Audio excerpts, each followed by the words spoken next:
A paz do Senhor, meus amados irmãos. Sou o pastor Heber Ramos e hoje estou aqui para finalizar o primeiro livro do Novo Testamento, o Evangelho de Mateus, na nossa grande campanha da leitura bíblica diária. Deus tem nos abençoado de uma forma toda especial. Louvamos a Deus pela vida do pastor Gideon Júnior, que nos trouxe aí os 6 primeiros comentários, do capítulo 1 ao capítulo 6. Na sequência, o pastor Elias Santana, do capítulo 7 ao capítulo 12. Logo em seguida, pastor Elias Teodoro, do capítulo 13 ao capítulo 18. Depois, pastor José Cícero, do capítulo 19 ao capítulo 24. E eu estou com os irmãos desde quarta-feira, do capítulo 25. E hoje, sábado, estamos aí finalizando com o capítulo 28, esse primeiro evangelho do Novo Testamento. Se Deus nos permitir, segunda-feira, dia 11 de março, nós iremos iniciar o livro de Marcos, o Evangelho de Marcos, e temos a certeza que Deus estará nos abençoando de uma forma toda especial. E no dia de ontem nós falamos sobre a crucificação de Cristo e tudo que Jesus passou por amor à minha vida e por amor à sua vida. E a palavra do Senhor nos conta que no capítulo 27, no versículo 50, Jesus, clamando outra vez, com grande voz, entregou o Espírito. Nós vimos ontem que algo aconteceu. O véu se rasgou de alto a baixo. Ou seja, agora eu tenho acesso direto a Deus. Antigamente, para se chegar a Deus, tinha que ser através de sacrifício. Agora o véu foi rasgado. Eu posso falar com Deus a qualquer momento, a qualquer instante, em qualquer local. O véu foi rasgado. A Bíblia diz que o centurião, que não tinha vínculo nenhum com Deus, verdadeiramente, ele diz, este era o Filho de Deus. A Bíblia diz que os mortos ressuscitaram. Houve terremoto, porque ali não estava Buda, ali não estava Confúcio, ali não estava Allan Kardec, ali não estava Maomé, ali estava o nosso Senhor e Salvador Jesus Cristo. Isto foi na sexta-feira. Tudo isso aconteceu na sexta-feira. A Santa Ceia foi na quinta-feira, como nós vimos no capítulo 26. Ontem, no capítulo 27, todo o processo de Jesus indo até o Sinédrio, Jesus perante o Pilatos e sendo levado para a crucificação, aconteceu na sexta-feira. Ainda na sexta-feira, já à tardezinha, chegou um homem rico chamado José de Arimateia. José de Arimateia era um líder religioso e um membro honrado do mais alto conselho de Israel, o Sinédrio. Antes, aparentemente, José teve medo de se manifestar-se contra os líderes religiosos que se opunham a Jesus, mas foi audacioso ao pedir autorização a Pilatos para tirar da cruz o corpo de Jesus e colocá-lo em uma sepultura. Era um túmulo novo, era um túmulo que José de Arimateia não tinha ainda usado. Provavelmente, a sepultura onde o corpo de Jesus foi colocado era uma gruta escavada em uma das muitas colinas de calcário que existia naquela área. Muitas vezes, essas sepulturas eram suficientemente grandes para permitir que as pessoas entrassem e caminhassem lá dentro. Então era um sepulcro novo. José de Arimateia ainda não havia usado.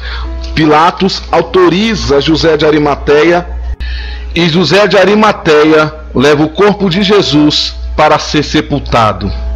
A Bíblia diz, irmãos, que os príncipes do sacerdote e os fariseus foram na casa de Pilatos, dizendo: Senhor, lembramo-nos de que é aquele enganador, vivendo ainda disse: depois de 3 dias ressuscitarei. Manda, pois, o sepulcro seja guardado com segurança até o 3º dia. Não se dê o caso que os seus discípulos vão de noite e o furtem e digam ao povo: ressuscitou dos mortos. E assim o último erro será pior do que o primeiro. E disse-lhe Pilatos: tendes a guarda, ide, guardai como entenderdes. E indo eles, seguraram o sepulcro com a guarda, selando a pedra. Queridos, esse selar a pedra era o selo romano. Só a pessoa em olhar para o selo romano já estava enrolado. E aí o que acontece? Envolveram Jesus em um lenço fino, como se fosse uma espécie de um gesso, porque os mortos eram envolvidos num lenço fino. Depois colocaram Jesus dentro desse sepulcro, dessa gruta, desse túmulo novo que José de Arimateia nunca tinha usado, e colocaram a pedra. Essa pedra, segundo estudos, pesava mais de 1,5 toneladas. E ainda colocaram os guardas romanos e ainda selaram a pedra. Mas o que nos alegra é que nada disso adiantou. O que adiantou o sepulcro lacrado? O que adiantou os guardas romanos? O que adiantou o selo romano? O que adiantou essa pedra pesando 1,5 toneladas? A Bíblia diz que ao terceiro dia, no domingo, Jesus Cristo ressuscitou. A ressurreição de Jesus é um dos grandes alicerces da doutrina cristã. Ela confirma que Cristo é o unigênito de Deus e possui a essência da divindade, sendo Ele mesmo Deus. Agora, queridos, o que nos ensina a ressurreição de Cristo? Eu sou a ressurreição e a vida. Quem crê em mim, ainda que esteja morto, viverá. Está em João capítulo 11, 25. O apóstolo Paulo nos diz que carne e sangue não podem herdar o reino de Deus. 1 Coríntios capítulo 15, versículo 50. Por isso a ressurreição de Cristo para a vida eterna foi para um corpo espiritual glorificado. Filipenses 3, 21. Da mesma essência divina do Pai. Contudo, as aparições de Cristo ressuscitado tiveram uma maravilhosa variedade de formas. Os registros dos evangelhos nos mostram que ninguém o reconhecia, a não ser que ele quisesse. Primeira pessoa a ver Jesus foi Maria Madalena. Ela foi a primeira pessoa a ver Jesus depois da ressurreição. Ela foi com outras mulheres, mas por algum motivo, por algum momento, essas mulheres se separaram. E aí ela estava ali juntamente com Jesus. Ela foi a primeira pessoa a testemunhar. Ela foi junta com outras mulheres para o sepulcro, logo pela manhã. Ela queria ungir, ela queria embalsamar o corpo de Cristo. E ela amava Jesus. Ela queria estar perto de Jesus. Ela passou ali todos aqueles momentos de dor, de angústia, de tristeza, de agonia. Ela acompanhou Jesus levando chicotada, ela acompanhou Jesus levando chibatada, ela acompanhou Jesus levando cuspida, ela acompanhou Jesus levando aquela coroa de espinho em sua cabeça, carregando aquela cruz pesada, como nós falamos ontem. E ela queria estar perto de Jesus. E ela então foi a primeira pessoa a ver Jesus depois da sua ressurreição. João registra que ela foi ao túmulo de Jesus quando ainda era noite e percebeu que estava vazio. Está lá em João capítulo 20, versículo 1 e 2. Imediatamente ela se pôs ansiosa e desesperada por supor que o corpo de Cristo tinha sido roubado. Olha só que desespero. Imagina o desespero de Maria. E ela ficou desesperada. E Maria então foi informar Pedro e João, que então correram para o túmulo. Mas tudo quando encontraram lá foram as roupas de sepultamento de Cristo. Não tinha ninguém lá. Jesus já não estava mais ali. Quando Deus ressuscitou Cristo para a vida eterna, ele aparentemente passou através das roupas, como se ela não existisse. A Bíblia diz que ela voltou-se para trás. Maria voltou-se para trás e viu Jesus em pé, mas não sabia que era Jesus. Maria Madalena não reconheceu alguém que ela conhecia muito bem. Ela supôs inclusive tratar-se do jardineiro. O que se seguiu foi um impressionante reconhecimento. Disse-lhe Jesus: Maria. E ela voltando-se disse-lhe: Rabone, que quer dizer mestre. E o sonho impossível, meus amados e queridos irmãos, tornou-se real. O inacreditável aconteceu. Esse momento particular de reconhecimento talvez seja inigualável em toda a história. Uma mulher abalada e em prantos, pensando que tudo está perdido, subitamente percebe que o seu Salvador está vivo e bem, e em pé diante dela. A onda de emoção que o atingiu deve ter sido indescritível. Simplesmente Jesus dirigiu-se a ela da mesma maneira como tantas outras vezes antes, quando era um ser humano. Muitos de nós já tivemos a experiência de encontrarmos inesperadamente alguém que conhecemos bem e temos afeto e que não vemos há muito tempo. A emoção que experimentamos é difícil de descrever adequadamente. Agora você imagina se fosse um ente querido que houvesse tido uma morte brutal, por exemplo, e que por isso estávamos de luto e do nada aparece. Como seria essa alegria? Seria indescritível. Mas era muito mais que isso. Era muito mais que isso essa mulher, a quem Jesus expulsara 7 demônios. Foi o primeiro ser humano na história a ver Cristo ressuscitado em pessoa e a reconhecer quem ele era. Que honra que essa mulher teve em ser a primeira a reconhecer a Jesus. Mas por que ela? Talvez porque ela creu e devotou-se a Jesus de tal modo que poucos seres humanos jamais fizeram. Ela sempre se demonstrou agradecida pelo que Cristo fizera. A sua vida antes de ser curada deve ter sido de muito e muitíssimo sofrimento. Jesus, ressuscitado, passava através de densas paredes e podia aparecer e desaparecer subitamente a seu bel prazer. Depois você confere Lucas 24:31, Marcos 16:12. Aqui argumente que o corpo de Cristo ressuscitado era o mesmo corpo físico que tinha morrido, e ao se comparar essas capacidades às da sua miraculosa caminhada sobre a água quando era humano. Contudo, a Bíblia agora nos assegura que Jesus agora era novamente espírito, como tinha sido antes com o Pai no céu, conforme está em João 17:5, livre das leis físicas que limitam a cada um de nós, seres humanos físicos.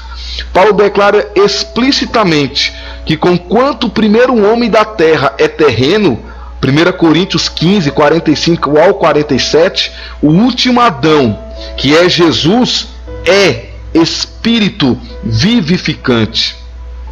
De certo, ele voltou a ser o alto e o sublime, que habita na eternidade com o Pai, conforme está em Isaías 57:15. Por isso, como explicar a variedade de aparições semelhantes? Por isso, como explicar então a variedade de aparições semelhantes à forma humana pós-ressurreição, registrada nas Escrituras? Mais tarde, no diálogo de Cristo com Maria Madalena em João 20:17, ele diz: não me detenhas, não me segure, porque ainda não subi para meu Pai. Aparentemente Maria podia tocar em Jesus Cristo como se ele fosse um homem normal. Obviamente Jesus aqui apareceu em forma e aspecto de um ser humano normal. Nessa noite, Cristo apareceu a um grupo dos primeiros apóstolos e mostrou-lhes as mãos e o lado, de sorte que os discípulos se alegraram vendo o Senhor. Mas Tomé, que não estava lá nessa ocasião, e não acreditou nos outros. Tomé não acreditou no que os discípulos haviam dito. Quando Jesus apareceu, 8 dias depois, Tomé estava presente. E disse a Tomé: põe aqui o teu dedo e vê as minhas mãos. Chega a tua mão e põe-se no meu lado. Não seja incrédulo, mas crente. Tomé respondeu e disse-lhe: Senhor meu e Deus meu. Tomé agora sabia, sem sombra de dúvida, que Jesus Cristo era Deus. Provavelmente deve ter sido essas ocasiões incríveis e outras como essas que levaram o apóstolo João a escrever as palavras introdutórias da sua primeira epístola, o que era desde o princípio, o que ouvimos, o que vimos com os nossos olhos e o que contemplamos e as nossas mãos apalparam, isto proclamamos a respeito da palavra da vida. 1 João capítulo 1, versículo 1. Lembremos que o verbo tornou-se Jesus Cristo, João 1,14. Uma vez mais, pode ser que no versículo agora citado, João tenha tido mais em mente a Cristo ressuscitado que o Jesus humano. Mais tarde, mais uma prova que Cristo ressuscitou, ele se manifestou-se outra vez aos discípulos junto ao mar de Tiberíades, e manifestou-se assim: Nesta ocasião particular, ele preparou-lhes o café da manhã, que era mais ou menos uma pequena refeição, e depois disse 3 vezes a Pedro: apacenta as minhas ovelhas. Interessante, né, irmãos? Aqui Jesus poderia esculachar com Pedro.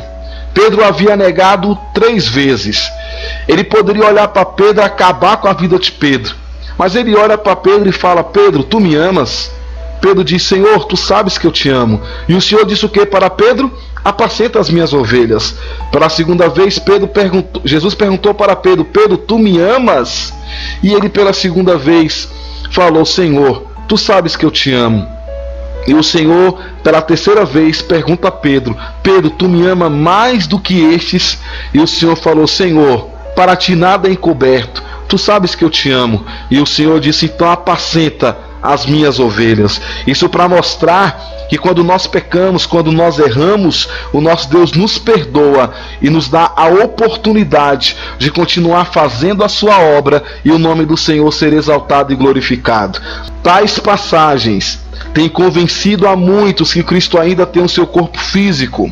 Contudo, deve-se tomar em conta que no Antigo Testamento, muito antes do Verbo tornar-se carne como Jesus, ele, o Senhor, apareceu a Abraão em forma física e comeu uma refeição com ele, está lá em Gênesis 18. A partir dessas narrativas, torna-se óbvio que Deus pode manifestar-se de forma física tangível. Também está claro que ele pode comer para celebrar e por prazer, embora não tenha necessidade de comida e bebida para sustentar sua vida espiritual eterna. Está lá em João 5,26. Na ocasião em que Jesus ressuscitado comeu com seus discípulos, ele apareceu no meio deles e eles ficaram com medo, porque pensavam que viam algum espírito. Lucas 24:37. Então Cristo disse: vede as minhas mãos, vede os meus pés, sou eu mesmo, tocai-me e vede, pois o espírito não tem carne nem ossos, como vedes que eu tenho. E dizendo isso, mostrou-lhe as mãos e os pés. Lucas 24:39-40. Por conta disso, muitos argumentam que isso prova que o corpo de Cristo ressuscitado era físico. Porém, já vimos em 1 Coríntios 15:45 que ele foi e agora continua sendo um espírito. A aparente contradição é facilmente resolvida quando analisamos por que é que os discípulos de Jesus se atemorizaram. Talvez tenha sido porque eles pensaram inicialmente que ele era um espírito maligno ou um demônio, que não pode assumir a forma física. Contudo, Cristo provou com a sua aparição carnal que ele não era um demônio e que realmente era ele.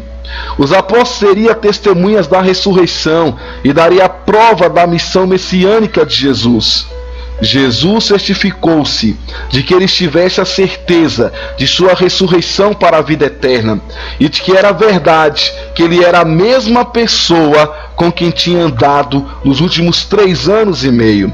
Não podemos descartar eventualmente todas essas passagens como se não tivesse significado em termos da natureza de Deus. Podemos não entendê-las completamente, mas esses acontecimentos ocorreram. João 20:30-31. Não devemos nos atrever a limitar Deus ou o que ele pode fazer. Uma vez mais compreendemos a sua natureza e ser pelas sagradas escrituras, não pelos antigos conceitos filosóficos. Então, meus amados, Jesus ressuscitou. Antes da ascensão, apareceu a todos os discípulos. Ele apareceu a todos os discípulos.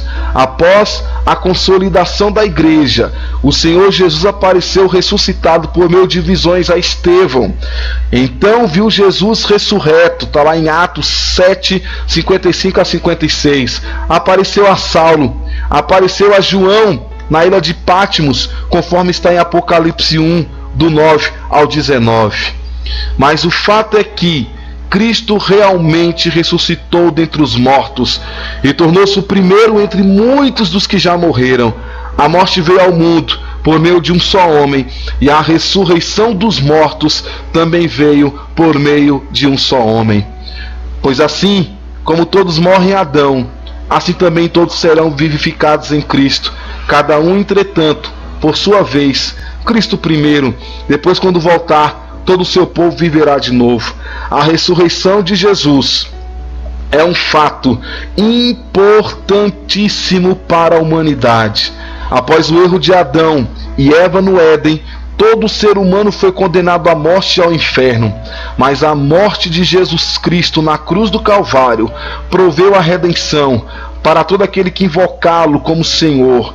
A ressurreição de Jesus garantiu que os que creem ressuscitem dentre os mortos para a vida eterna com Cristo em seu reino. Está lá em João, capítulo 11, versículo 25. Jesus restaurou o plano original de Deus para o homem viver eternamente em comunhão com Ele. Louvado e engrandecido seja o nome do Senhor. Jesus ressuscitou, Jesus apareceu para todos, mas o Senhor Jesus continua conosco. De que maneira Jesus está conosco? Jesus estava fisicamente com os discípulos até ascender aos céus. A partir de então, está presente por intermédio do Espírito Santo. O Espírito foi enviado e cumprimenta a promessa de Jesus, que disse que jamais deixaria órfãos os seus discípulos. Portanto, Jesus permanece espiritualmente conosco.